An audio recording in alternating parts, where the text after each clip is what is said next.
Dear students, sir will be speaking about role of new media in the social development. He is a guest expert on this topic and he will be discussing his opinion, expressing his ideas regarding the role of, I repeat the topic, role of new media in social development. Before Ashish sir begin with his expert talk, I would like to brief about sir that he is Mr. Ashish Singh is working as a project manager in the Sampark India. He has also worked as a social media manager and the campaign manager for the whole assembly and leading all the campaign. Simultaneously, Asisar is also running his own news website, which is called as a tekabas.com, if I hope so this is correct, which covers news from the small towns and villages. So he's a very expert in his area, in the area of the mass communication. So Ashish said, I, on behalf of the BJMC, welcome you in the department to express your expert view on the topic. Thank you, sir. Thank you ma'am. सबसे पहले मैं Tecnia college को धन्यवाद करना चाहता हूँ, उन्होंने आज मुझे मौका दिया अपनी बात को रखने का। Dean sir, director sir and convener sir, मैं आप सबका धन्यवाद करना चाहता हूँ कि आज मुझे एक मौका मिला अपनी बात रखने का आप सबके सामने। तो आज जो हमारा टॉपिक है वो है role of new media in social development. तो सबसे पहले हमें ये समझना पड़ेगा कि न्यू मीडिया है क्या, ये कब से शुरू हुआ है भारत में। तो न्यू मीडिया जो है ये भारत में लगभग 2006 से शुरू हुआ है, जब Facebook, Instagram, YouTube and Twitter launch हुए हैं 2005 और 2006 के तकरीबन। इसके बाद 2010 के बाद से धीरे धीरे ये चीज़ें शुरू हुई हैं ग्रो करना, और सोशल मीडिया के थ्रू लोग ईजिली एक दूसरे से कम्युनिकेट कर पाते हैं। तो इसलिए इसका नाम न्यू मीडिया रखा गया है, क्योंकि पहले जो ओल्ड मीडिया जो बोला जाता है वो अखबार है, उसके बाद जो जनरेशन आया था वो आया था इलेक्ट्रॉनिक मीडिया। तो अखबार में ये होता था कि जो खबर आज पब्लिश हुई है वो कल हमको सुबह मिलती थी। इलेक्ट्रॉनिक मीडिया में ये होता है कि हम वहाँ पे जाके कुछ रिपोर्ट लाते हैं, उसके बाद वो ऑन एयर जाता है, उसके बाद हम उसको टेलीकास्ट कर पाते हैं। और न्यू मीडिया में ये है कि अगर हमें कोई वीडियो ऑनलाइन मिल भी जाती है तो हम उसे तुरंत वहाँ से डाउनलोड करके, एडिट करके लोगों तक पहुँचा सकते हैं। तो इससे हम ईज़िली कम्युनिकेट कर सकते हैं और बहुत जल्दी कम्युनिकेट कर सकते हैं। जैसे कि अभी हमारी टिकट की घोषणा हुई भाजपा की, सपा की, तो इसको तुरंत हम देख सकते हैं कहीं भी, किसी प्लेटफ़ॉर्म पे, यूट्यूब पे, फेसबुक पे, ये हर जगह लाइव टेलीकास्ट होना शुरू हो चुका है। और जो न्यू मीडिया है वो बहुत सारे प्लेटफ़ॉर्म्स पर है, जैसे ब्लॉगर्स, वेबसाइट, फेसबुक एंड तरह-तरह के बहुत सारे माध्यम हैं ऐसे, जहाँ से हम न्यू मीडिया से कम्युनिकेट करते हैं लोगों से। तो न्यू मीडिया बेसिकली जो हमारा है वो इसीलिए ही है कि हम किस तरीके से लोगों को जल्दी और जनरेशन के हिसाब से अपने आप से कनेक्ट कर पाते हैं। इसलिए न्यू मीडिया आजकल बहुत तेज़ी से फैलता जा रहा है। और न्यू मीडिया में जो हम बात करेंगे वो है यूट्यूब चैनल्स, फेसबुक चैनल्स और इंस्टाग्राम पेजेस के बारे में। तो जो यूट्यूब, बहुत से ऐसे भी चैनल हैं जो ऑन एयर ना जाके सिर्फ यूट्यूब पे काम करते हैं, जैसे द लल्लन टॉप, आज तक के जो बहुत से ऐसे तक चैनल हैं जो ऑन एयर नहीं है, सिर्फ यूट्यूब चैनल्स हैं। तो वहाँ पे भी पूरी टीम है, और जो हम जैसे यूथ जर्नलिस्ट हैं वो वहाँ पे जाके काम भी करते हैं, और जिनको मौका नहीं भी मिल पाता है वो अपना खुद का स्टार्टअप करके भी काम करते हैं।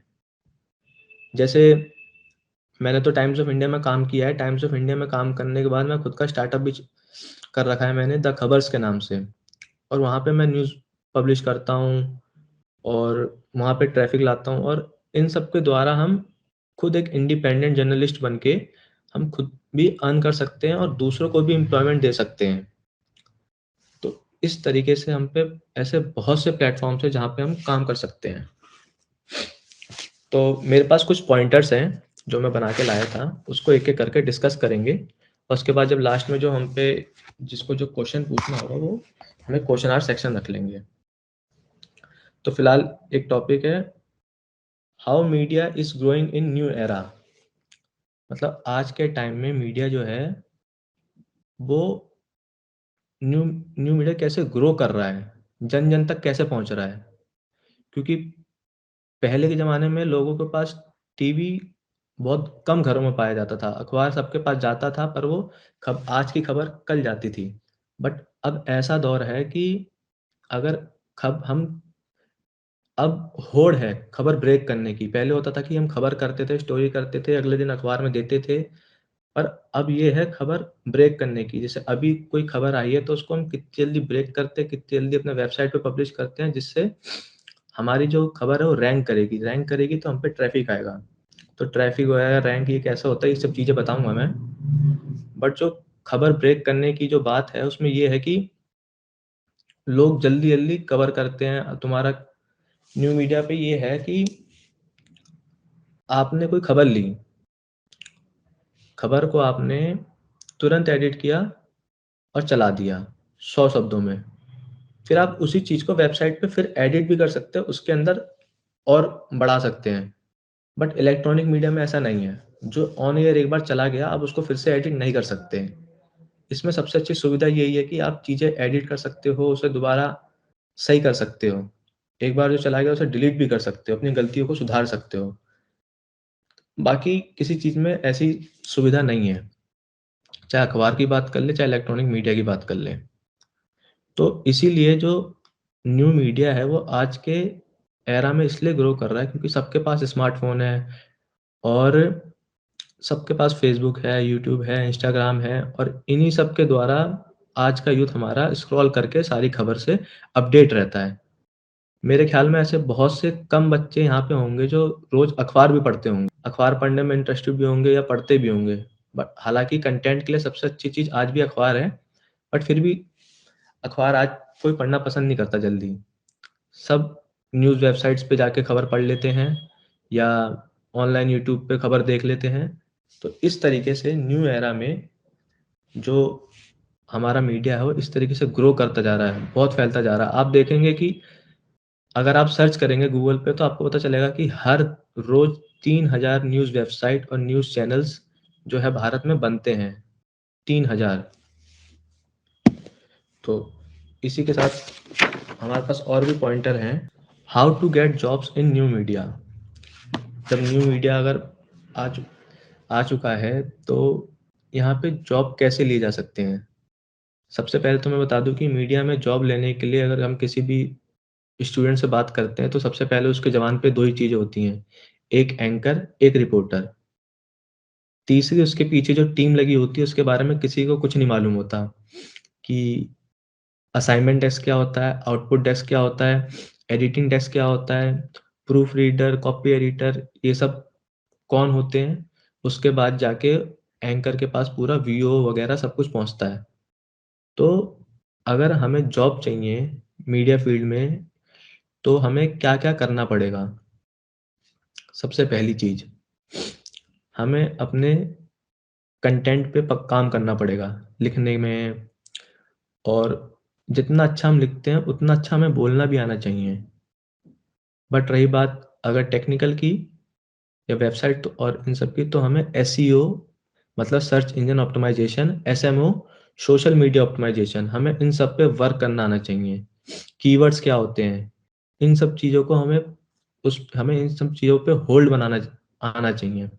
तब जाके हमें कोई बड़ी वेबसाइट अपने अंडर में जॉब करने के लिए ट्रेनी पे भी तभी रखेगी, क्योंकि हर साल 7 लाख बच्चे पास आउट होते हैं, पर मीडिया फ़ील्ड में 70,000 बच्चों को भी जॉब नहीं मिलती। इसलिए हमें अपने आप को मल्टी टैलेंटेड बनाना होगा, क्योंकि आज के टाइम में मल्टी टैलेंटेड एम्प्लॉइज़ को ही हायर किया जाता है।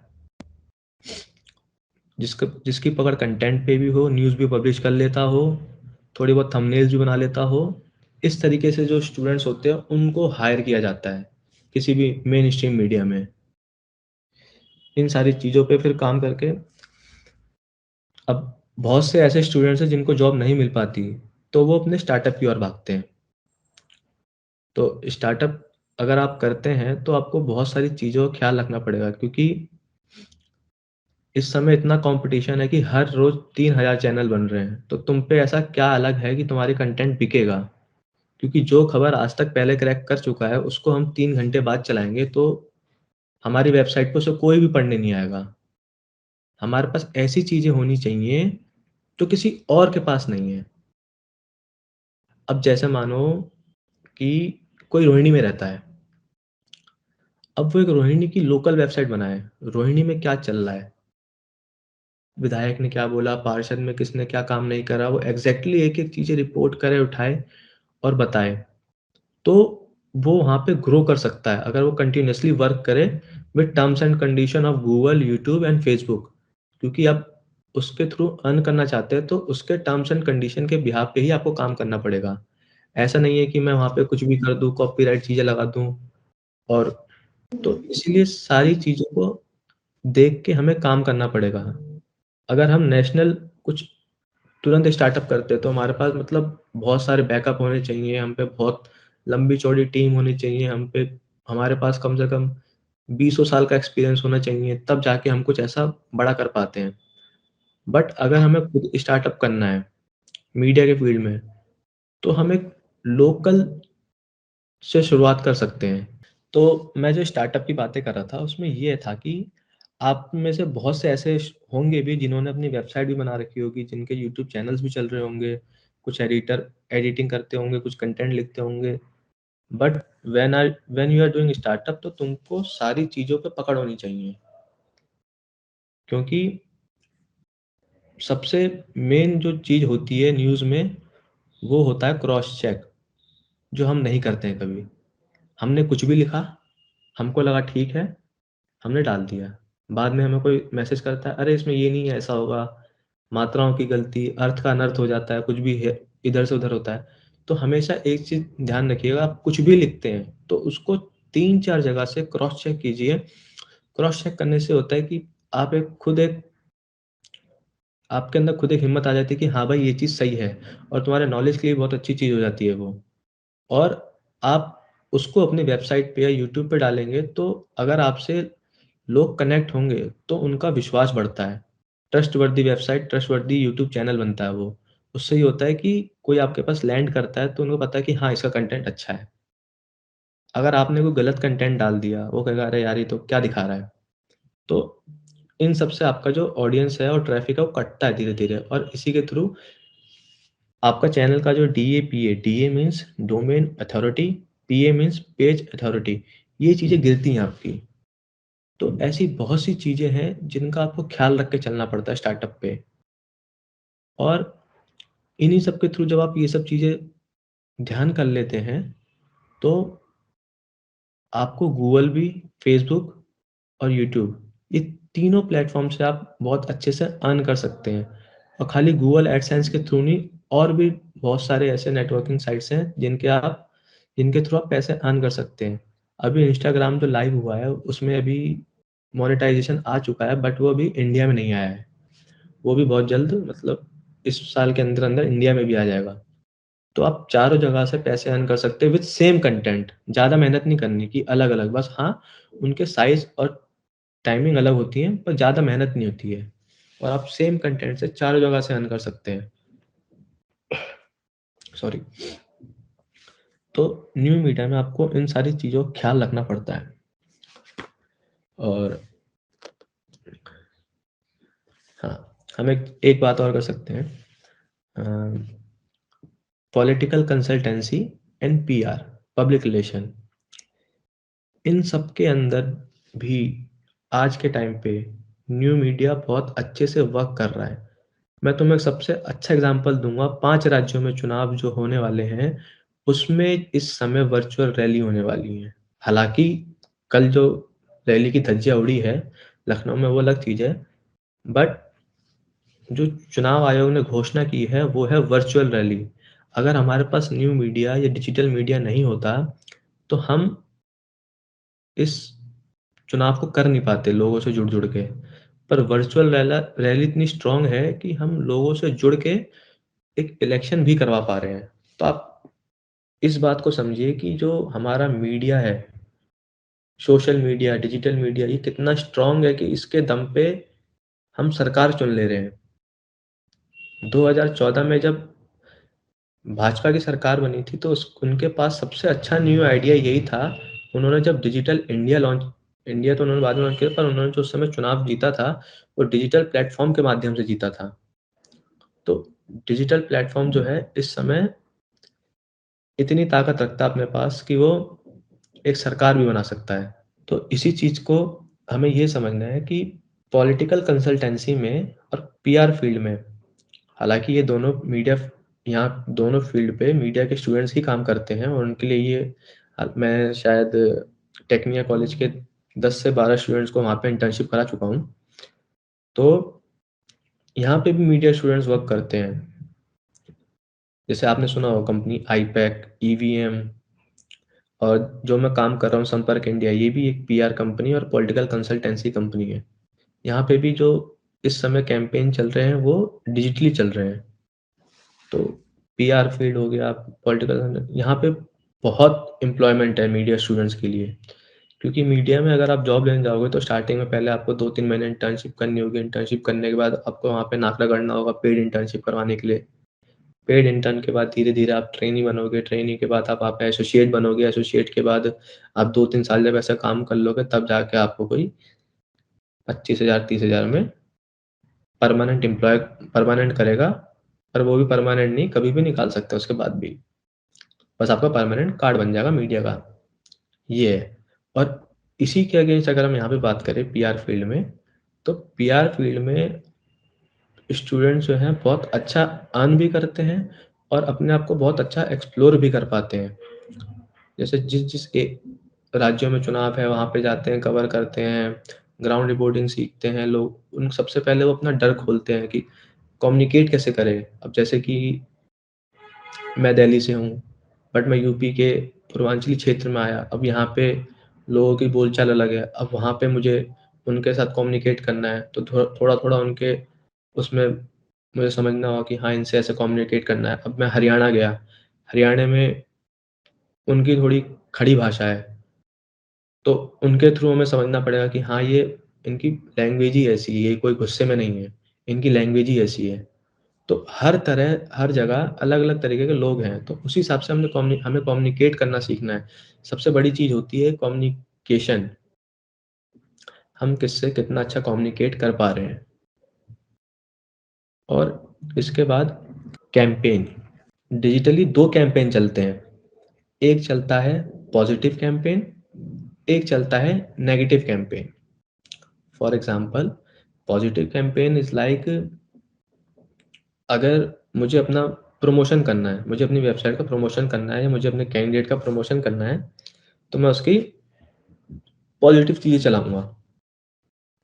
अगर मैं स्ट्रॉन्ग हो गया और जो मेरे साथ कॉम्पिटिटिव वेबसाइट है या कैंडिडेट है और वो मेरा मुकाबला नहीं कर पा रहा है, तो वो मेरा कटाक्ष नेगेटिव कैंपेन के थ्रू करेगा।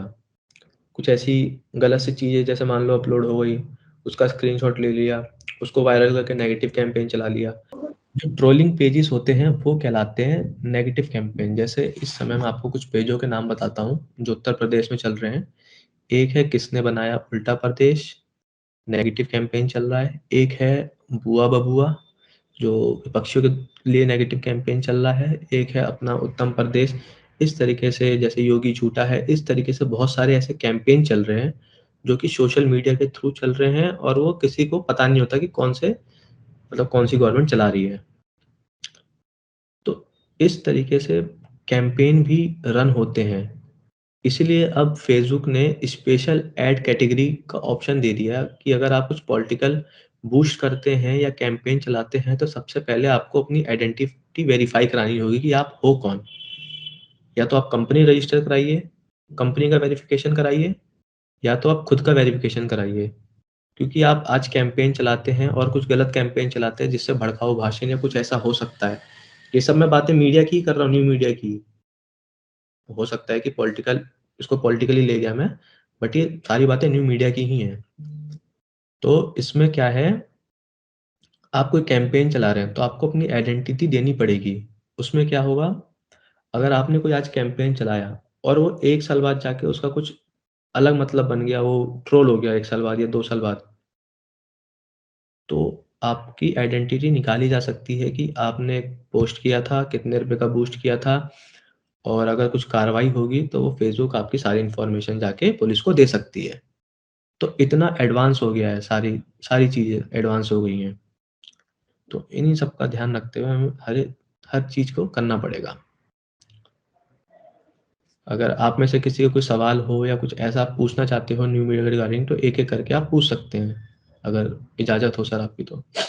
Yes students, one by one जो है अपनी जो भी क्वेश्चनिंग है, आज जिस तरीके से जो है कोरोना पीरियड में कोविड इश्यूज के वक्त जो है ऑनलाइन और न्यू मीडिया जो है हमारा एक मेन स्ट्रीम मीडिया बनकर उभरा है। तो इससे रिलेटेड अगर आपको कोई क्वेरी है, कोई क्वेश्चन है, तो आप जो है आशीष जी से पूछ सकते हैं। Good afternoon sir, first of all good afternoon to good everyone. Afternoon. Sir मेरे और मेरे फ्रेंड्स के साथ जो Sarthak Jain and me and other friends also we have an page known as Soch with Positive Approach. There we have started that page in second wave when Corona second wave hit in India. So the motive of our page is to spread positive news. Like at that time, people are only hearing bad news or negative news, so that their mind was like getting depressed or distracting. So we have started a initiative that how people can get positive news, how they can get motivated, how they can get good vibes in these difficult times. So I want to ask you that how we can increase our reach of that Instagram page. You are working on Instagram, right? Yeah. देखो, जितने भी platforms हैं, सबकी अपनी-अपनी guidelines हैं, सबके अपना-अपना working space है। अब इंस्टाग्राम पे अगर आप वर्क कर रहे हो और उसकी आपको रीच बढ़ानी है, तो सबसे पहली चीज़ है आप कंटिन्यू रखो अपना कंटेंट। ये नहीं कि आज डाला 4 दिन नहीं डाला, आप कंटिन्यू रखो। और स्टार्टिंग में देखो कि आपका कंटेंट क्या है, उसको आप किस तरीके से वायरल करा सकते हो, या स्टार्टिंग की एडिटिंग क्या होनी चाहिए आपकी, और उसको स्टेटस पे यूज़ करो, दूसरों के स्टेटस पे लगवाओ। और ट्रेंडिंग हैशटैग्स मिलते हैं, आपको यहाँ पे मिल जाएँगे गूगल पे ही। तो कुछ भी पोस्ट आप डालते हो उसमें रिलेटेबल भी 15 हैशटैग होने चाहिए और 15 हैशटैग ट्रेंडिंग भी होने चाहिए। और कंटिन्यू चलाओ आप अपना पेज, और कोशिश ये करो कि रील्स भी आप उसमें डालते रहो। Reel, post. We have started from reels only. नो, that's great, but I am saying कि आप रील भी डालो, पोस्ट भी डालो, ग्राफिक्स एंड स्टेटस भी लगाओ, और ट्रेंडिंग और रिलेटेबल हैशटैग्स भी यूज़ करो, और कंटिन्यूटी रखो। धीरे-धीरे ग्रो करेगा। एक बार में कोई चीज़ ग्रो नहीं करती, धीरे-धीरे ग्रो करेगा अगर आपने उस पे कंटिन्यूटी रखी होती तो। और ऐसा कुछ होगा तो आप मुझसे Okay, sir. पर्सनली एक बार पूछ भी लेना, मैं एक बार पेज आपका चेक करके बता भी दूँगा। मैं सर से आप मेरा नंबर ले सकते हैं, रिंकू सर से। Okay, sir. Thank you, sir. Yes Anshul, please आप अपना क्वेश्चन पूछिए। Good afternoon sir. Good afternoon. Sir I want to know कि अगर जैसे अभी प्रियांशु ने बोला कि हम इंस्टा पे कोई भी न्यूज़ चैनल चला रहे हैं, तो हम ऐसे कैसे पता कर सकते हैं कि हमारी टारगेट ऑडियंस को किस टॉपिक पे ज़्यादा इंटरेस्ट है और किस पे नहीं? सबसे पहली बात तो मैं आपको ये क्लियर कर दूँ कि आपका टारगेट ऑडियंस क्या है, वो आपको खुद क्लियर करना पड़ेगा। आपका जो ऑडियंस है वो किस टारगेट से है, वो तो आपने किसी से ही बोला होगा पेज लाइक कर लो शुरुआत में ही वो। जब आपका पेज ग्रो करने लग जाता है तो वो ऑटोमेटिक टारगेट हो जाता है। लाइक मेरी मेरा पेज है, उस पे मैंने पॉजिटिव का कैंपेन चला रखा है, तो वहाँ पे पॉजिटिव लोग जुड़ रहे हैं। मैंने कोई नेगेटिव कैंपेन चला रखा है, तो जो उनसे हेट करते हैं वो उनसे जुड़ रखे हैं। तो this is called target audience, ठीक है? अब मान लो कि मेरा पेज है फ़िटनेस का, और मैं उन्हें मथुरा में प्रमोट करूँ, तो वहाँ के जो भक्तजन हैं ये सब वो उसे पसंद नहीं करेंगे। तो टारगेट ऑडियंस ये होता है कि अगर जो हमारा पेज है और उसका आप कैंपेन रन करते हो, तो वहाँ पे टारगेट आता है कि किस एज से किस एज गैप तक आप अपना ये ऐड रन करना चाहते हैं। आप किस-किस कीवर्ड्स, मतलब किस-किस कैटेगरीज़ में आप अपना रन करना चाहते हैं। जैसे फिटनेस फ्रीक हो गए, मॉडल्स वगैरह, ये सब इस तरीके से आप वहाँ पे आपको सेलेक्ट करने होते हैं कीवर्ड, और फिर जाके आपको वो बूस्ट करना होता है। और उसके बाद अगर आपको फिर भी वो क्या कहते हैं, आपके इस समय पैसे नहीं इन्वेस्ट करने के लिए और फिर भी ऑडियंस ड्राइव करना चाहते हैं, तो आप पेज टारगेट कीजिए। जैसे आप न्यूज़ वेबसाइट चला रहे हैं तो आप आज तक का न्यूज़ या अपना लोकल जो आसपास के न्यूज़ है उसको टारगेट कीजिए। आप उनके एक्टिव मेंबर्स को उठाइए, जैसे उन्होंने पोस्ट डाला, पोस्ट पे जो लाइक कर रहे हैं पोस्ट को, जो उनके पेज लाइक कर रहे हैं उनको नहीं, जो उनके पोस्ट को लाइक कर रहे हैं उनको आप रिक्वेस्ट भेजिए, उनके इनबॉक्स में अपना कंटेंट भेजिए। अब बहुत से ऐसे पेजेस भी हैं जिनको इस तरीके से हमने खुद भी ग्रो किया है। उनके इनबॉक्स में हम कंटेंट भेजते थे, उनमें से बहुत से लोग ऐसे भी थे जो ब्लॉक कर जाते थे और अधिकतर लोग ऐसे होते थे जो अपने स्टेटस पे उस कंटेंट को लगाते थे और उससे हमारा पेज भी ग्रो हुआ है। इवन हमने यूपी में ये इस साल ऐसा कैंपेन चलाया और मैंने 1 महीने के अंदर 50 मिलियन से ऊपर रीच दिया है। Okay, thank you sir. Welcome. Okay, next question. Yes, please.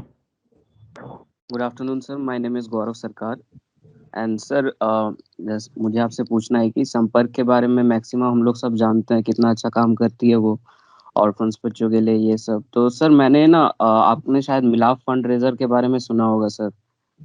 कौन सा तो कौन सा मिलाप मिलाप फंड रेजर।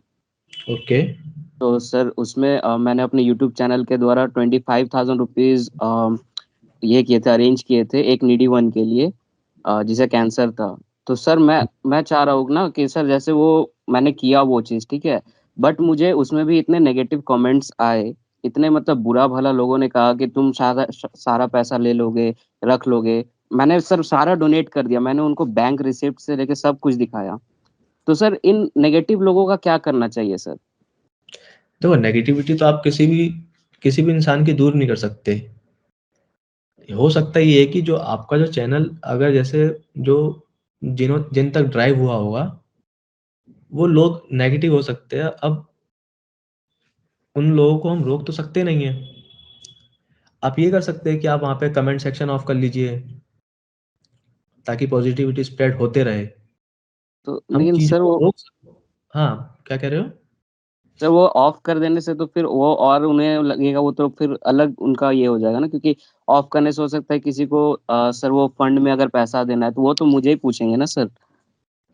तो सर वो तो एक कमेंट ऑफ करना एक अलग तरीका हो जाएगा ना फिर। यहाँ मैं जब उनसे बात टेक्निकल की हुई थी तो वो बताया।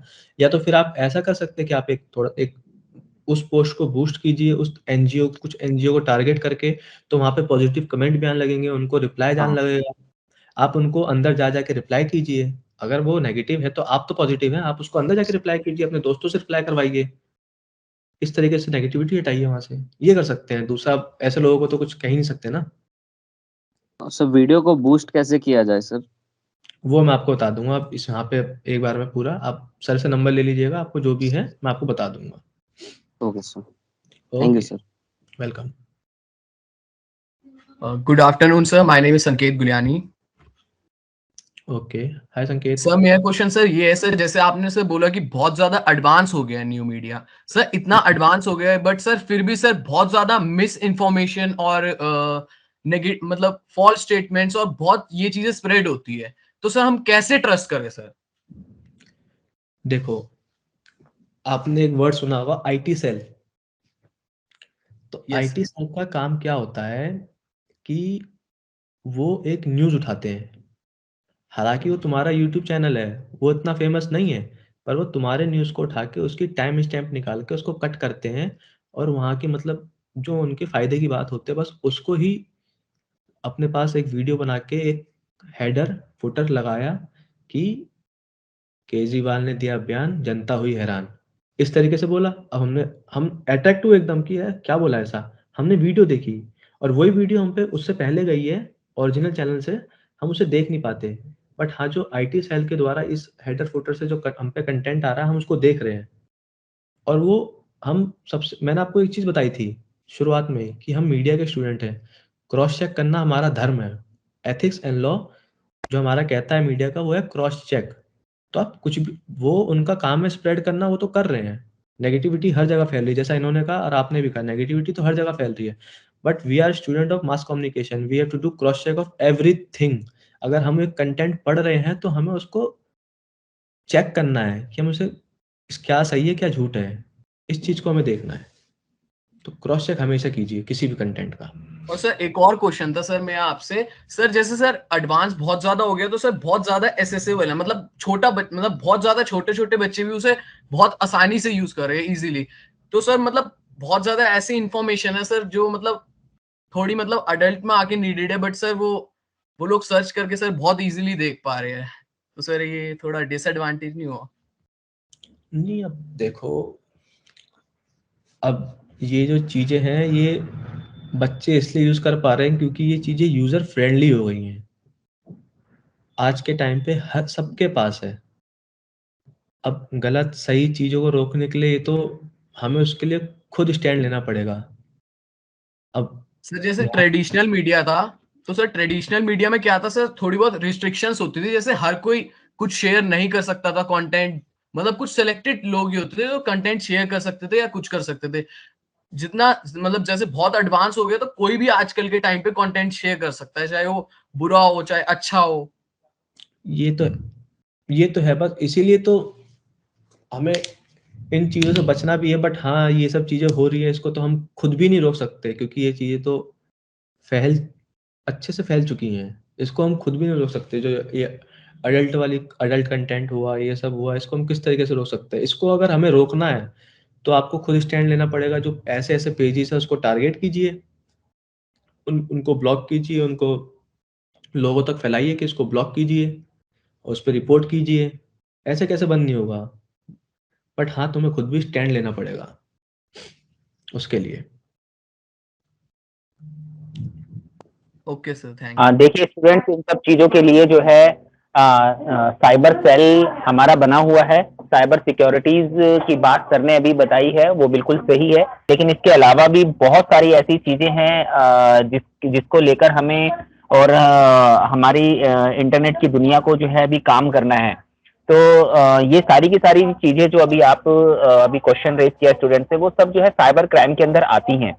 लेकिन अनफॉर्चुनेटली जो है अभी इस सिस्टम के ऊपर भी बहुत काम होना बाकी है। अगर कोई क्राइम फिजिकल मोड में होता है तो उसके लिए आईपीसी, सीआरपीसी ये सब चीजें बनी हुई हैं, लेकिन अगर कोई क्राइम जो है ऑनलाइन मोड में हो रहा है, वर्चुअल हो रहा है, तो उसके लिए जो है क्या रूल्स एंड रेगुलेशन है। ये चीज जो है सिर्फ ये प्रॉब्लम ना सिर्फ हमारे इंडिया की है, बल्कि ये अगर मैं आपको कुछ एग्जांपल्स दूं तो ये प्रॉब्लम जो है इंडिया से बाहर दूसरी कंट्रीज, यूरोपियन कंट्रीज और अमेरिकन कॉन्टिनेंट में भी है। आपके सामने बहुत सारे ऐसे एग्जांपल्स हैं जब ब्रिटेन के प्राइम मिनिस्टर का अकाउंट हैक हो जाता है। अभी 2 दिन पहले हमारी डिफेंस मिनिस्ट्री का जो अकाउंट था वो हैक हो गया था। ट्विटर अकाउंट, हमारा प्राइम मिनिस्टर का ट्विटर अकाउंट जो है 3 दिन पहले हैक हुआ। तो ये चीजें जो है अभी धीरे धीरे रेज हो रही हैं और इनके ऊपर जो है वर्कआउट चल रहा है। क्लियर है स्टूडेंट? तो इससे रिलेटेड अगर कोई और क्वेश्चन है तो प्लीज इनवाइट है। आइए आप लोग पूछिए सर से क्वेश्चन न्यू मीडिया के रिगार्डिंग की according to the topic social development में न्यू मीडिया का क्या रोल है। Excuse me, sir. Excuse me, sir. Good afternoon, sir. I'm Shruti Jain. Hi, Shruti. Sir, I basically wanted to ask that, sir, I have recently started writing blogs, but sir, I'm not able to understand that how can I socialize them and have a good reach on my blogs. Blogger पे Yes, sir. देखो, blogger पे क्या है कि हमने एक बना लिया अपना ब्लॉग। अब उस पे हमें थोड़ी बहुत रीच आ रही है। जो मैंने आपको शुरुआत में कहा था, कंटिन्यूटी, हमें हर चीज़ कंटिन्यू रखना है और उसके टर्म्स एंड कंडीशन पे काम करना है। जितने भी ब्लॉगर, ये जो वेबसाइट्स वगैरह बनती हैं ब्लॉगर पे, वर्डप्रेस पे, एनऑलविक्स वगैरह, बहुत से ऐसे प्लेटफॉर्म हैं। तो यहाँ पे सबसे पहले हमें यूज़र फ्रेंडली थीम यूज़ करना होता है। थीम यूज़ करो, उसके साथ एसईओ वाले आर्टिकल्स लिखो और उसको आप स्प्रेड करो। जैसे कि आपका जो ब्लॉगर है वो स्टार्टिंग में इतना फेमस तो है नहीं जो लोग उसे पढ़ेंगे, तो आप अपना फेसबुक पेज बनाओ, वहाँ से ट्रैफिक लैंड करो या किसी और जगह से ट्रैफिक लैंड करो। इस तरीके से बहुत सी चीज़ें हैं। बाकी ब्लॉगर किस तरीके से यूज़ किया जाता है, अगर ये आपको पता करना हो तो मैं आपको बता दूंगा पर्सनली भी। Okay, sir. Thank you. Welcome. Next question please. Sir, Radhika here. I have a question. Related to the news that sir ने ना हमें एक चीज बताया कि लोग अपना स्टार्टअप स्टार्ट कर लेते हैं, जैसे इनशॉर्ट्स ऐप है। आज के डेट में लोगों को एक फास्ट फॉरवर्ड सोसाइटी हमारी क्रिएट हो रखी है, टेक्नोलॉजी इतनी एडवांस है, तो इनशॉर्ट जैसे जो ऐप है वो हमें न्यूज को बहुत क्रिस्प मैनर में प्रोवाइड कर देते हैं और एक मतलब शॉर्ट मैनर में हमें पूरी खबर भी पता लग जाती है कि क्या है। जिनको रिसर्च करना होता है आगे वो कर लेते हैं, लेकिन सर एक टाइम ऐसा आएगा ना कि जब हम एक लिमिट तक सीख लेंगे और हमें कभी ना कभी इम्प्लाई करना ही पड़ेगा, ताकि वरना फिर हम कैसे अर्न कर पाएंगे अगर हम सीखते जाएंगे न्यू चीजें। तो वो सर वो कंसिस्टेंसी जो है कि हम सीख भी रहे हैं, अगर ठीक है अगर हम सीख भी रहे हैं साथ में, और अगर हम इसे टेक्नोलॉजी जो है ये एडवांस जो हो रही है शॉर्ट फॉर्म वाली टेक्नोलॉजी उसके साथ भी चलते रहे और साथ में हम अर्न भी कर ले, तो ये सब कैसे करें? अब एक्सपीरियंस गेन करके और उसको खुद पे इम्प्लीमेंट भी करो। 3-4 बार फेलियर आएगा आपको, जब आप कहीं कुछ अप्लाई करोगे वहाँ से रिजेक्ट हो जाएगा किसी प्लेटफॉर्म से। सबसे बड़ी चीज़ जो होती है वो आपके रीडर्स एंड ट्रैफिक। कहीं भी कुछ भी काम कर रहे हो आप इम्प्लीमेंट करोगे, आपने सीख लिया, बट आप उसको जब खुद का स्टार्टअप करने जाओगे तो आपके पास ट्रैफिक नहीं आएगा। क्योंकि अगर मैं टाइम्स ऑफ इंडिया से काम करके आया हूँ और मैं अपना जो द खबर्स नाम से प्लेटफॉर्म चला रहा हूँ, तो ऐसा नहीं है कि जितना टाइम्स ऑफ इंडिया में वेबसाइट वो क्या कहते हैं ट्रैफिक आ रहा है उतना हमारे में भी आया, क्योंकि वहाँ पे बहुत लंबी चौड़ी टीम लगी है जो एम्प्लॉयज़ को पैसा पे कर रहे हैं। और हम जो स्टार्टअप कर रहे हैं तो स्टार्टअप में हमेशा स्ट्रगल होता है, या तो हम पे ऐसा आइडिया हो कि हम गवर्नमेंट से या किसी 2-4 ऐसे स्पॉन्सर से हम अच्छा खासा स्पॉन्सरशिप ले जाएँ और अपना स्टार्टअप कर जाएँ, या तो हमारे ऐसे लिंक होने चाहिए। हमारे ऐसे लिंक होने चाहिए जिससे हम स्पॉन्सरशिप ले जाएँ और अपना स्टार्टअप कर सकें, या हम पे खुद ऐसा बैंक बैलेंस हो जो हम खुद एक अच्छा स्टार्टअप कर सकें।